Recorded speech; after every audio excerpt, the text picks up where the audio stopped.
முருகன் என்ற பெயரில் வந்த அழகே என்றும் புதியது.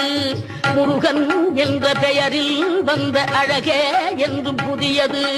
முறுவல் காட்டும் குமரன் கொண்ட இளமை என்றும் புதியது. முறுவல் காட்டும் குமரன் கொண்ட இளமை என்றும் புதியது. உன்னை